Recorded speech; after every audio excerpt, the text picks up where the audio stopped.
আরও একটা দাবি করব ডক্টর ইউনূস সাহেবের কাছে, যদি সম্ভব হয় বাংলাদেশের যুবকদেরকে আপনি ভিসার ব্যবস্থা করে দেন।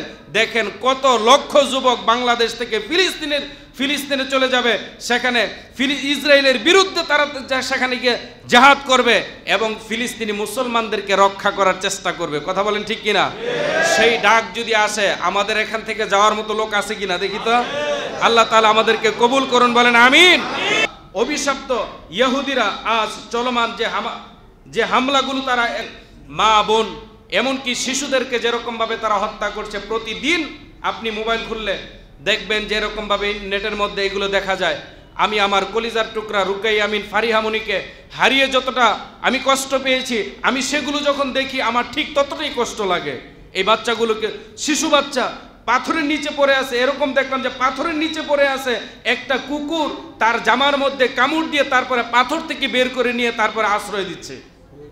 প্রিয় মুসল্লিয়ানি کرام, তাহলে একটা প্রাণী একটা মানুষকে আশ্রয় দেয়, আর ওরা এরকমভাবে হায়েনার মতো এই মানুষগুলোকে তারা হত্যা করতেছে। অথচ বিশ্ব বিবেক আজকে বলেন, ওআইসি বলেন, জাতিসংঘ বলেন, তারা নিশ্চুপ করে বসে আছে। মনে হচ্ছে যেন তারা তামাশা দেখছে, ঠিক কিনা বলেন? প্রিয় মুসল্লিয়ানি کرام, আমরা এই নিষ্ঠুর নৃশংস এই হত্যার সর্বোচ্চ সীমা তারা অতিক্রম করেছে। আমরা আন্তর্জাতিক আইনে ফিলিস্তিনের এই অধিবাসীদের যে অধিকার লঙ্ঘন করা হয়েছে, আমরা তার বিচার দাবি করছি। আমরা ইসরায়েলের বিচার দাবি করছি এবং তাদের যে দোষর, আমরা তাদেরকে আইনের মুখোমুখি করতে হবে, তাদের বিচার করতে হবে। ইসরায়েলি এবং মার্কিনি যত পণ্য বাজারে আছে, দোকানে আছে, সবগুলো যারা ইমানদার মুসলমান তাদেরকে বর্জন করতেই হবে। কথা বলেন ঠিক কিনা? প্রিয় মুসল্লিয়ানে کرام, আজকে আমি আপনি তাদের পণ্য ক্রয় করে লাক্সাবান্দা গোসল করেন, এটা তো তাদের পণ্য। লাক্সাবান্দার মধ্যে একটু সুগন্ধ পান, কে অন্য সাবানের মধ্যে কি গন্ধ নেই? গন্ধ একটু কমই পান না, আপত্তি নেই তো, কি বলেন?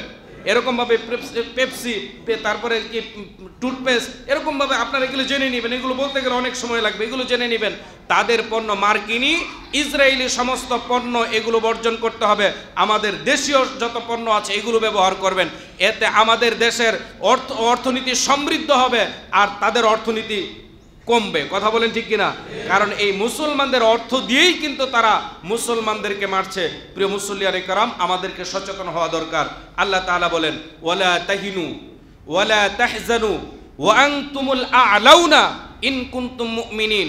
আল্লাহ পাক রব্বুল আলামিন বলেন, তোমরা হীনমন্য হইও না, তোমরা ভয় পেও না, তোমরা চিন্তা করো না, তোমরা একটু অপেক্ষা করো, ধৈর্য ধরো, আর আল্লাহ পাক রব্বুল আলামিনের উপর পূর্ণ আস্থা বিশ্বাস রাখো। আল্লাহ তাআলা তিনিই তোমাদেরকে বিজয় দান করবেন। কিন্তু বিজয়ের জন্য প্রথম শর্ত হলো কি? আল্লাহ পাকের উপর পরিপূর্ণ আস্থা, বিশ্বাস, ঈমান রাখতে হবে।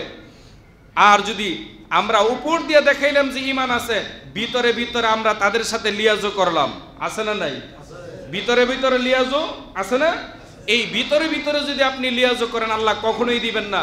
আপনি দেখেন 313 জন বদরের যুদ্ধে তারা জয়লাভ করেছে। ইসলামের বিজয়গুলো কোনো সংখ্যা দিয়ে মাপা হয় নাই, সংখ্যা দেওয়া হয় নাই। আল্লাহ তাআলা তাদের ঈমানের পরীক্ষার আল্লাহ পাক রব্বুল আলামিন তাদেরকে বিজয় দান করেছিলেন।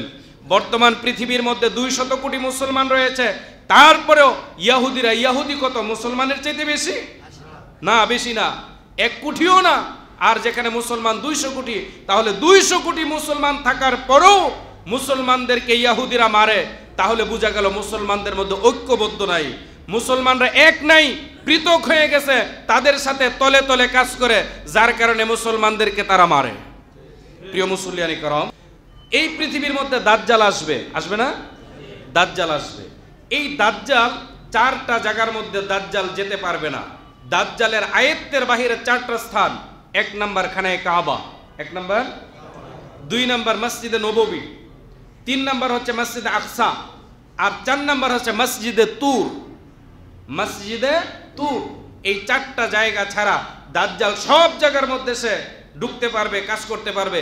এই 4টা তার অধীনের বাহিরে থাকবে। আল্লাহ তাআলা আমাদেরকে এগুলো মনে রাখার, আমল করার তৌফিক আল্লাহ যেন দান করেন, বলেন আমিন। প্রিয় মুসল্লিয়ানে کرام, আমার প্রিয় মুসল্লিয়ানে کرام, এই জন্য আমরা আগামীকালকে, আপনারা শুনছেন তো যে আগামীকালকে মার্চ অফ গাজা একটা বিশাল বড় একটা প্রতিবাদী সমাবেশ, প্রতিবাদী বিক্ষোভ হবে সরোয়ার্দী উদ্যানে। সকলেই যাওয়ার চেষ্টা করবেন। সকল গণনার আলেম ওলামা, এমন তৌহিদি জনতা বলতে যা বোঝায়, ধর্ম বর্ম নির্বিশেষে সবাই সেখানে যাবে ইনশাল্লাহ। আপনাদের মাঝ থেকেও যারা যাওয়ার নিয়ত করেছেন অথবা যাওয়ার ইচ্ছা আছে আপনারাও যাবেন। আল্লাহ তাআলা আমাদের সকলকে তার সাথে একত্রতা ঘোষণা করে ইসরায়েলিকে তথা সারা বিশ্ববাসীকে আমরা জানিয়ে দিতে চাই যে আমরা বাংলাদেশের মুসলমান, আমরা চুপ করে বসে থাকি নাই, আমাদের সামর্থ্য অনুযায়ী আমরা প্রতিবাদ করছি। আর আমরা আরও একটা দাবি করব, ডক্টর ইউনূস সাহেবের কাছে যদি সম্ভব হয় বাংলাদেশের যুবকদেরকে আপনি ভিসার ব্যবস্থা করে দেন। দেখেন কত লক্ষ যুবক বাংলাদেশ থেকে ফিলিস্তিনে চলে যাবে, সেখানে ইসরায়েলের বিরুদ্ধে তারা সেখানে গিয়ে জিহাদ করবে এবং ফিলিস্তিনি মুসলমানদেরকে রক্ষা করার চেষ্টা করবে। কথা বলেন ঠিক কিনা? সেই ডাক যদি আসে, আমাদের এখান থেকে যাওয়ার মতো লোক আছে কিনা দেখি তো। আল্লাহ তাআলা আমাদেরকে কবুল করুন, বলেন আমিন। আল্লাহ তাআলা সবাইকে কবুল করে নেন, বলেন আমিন।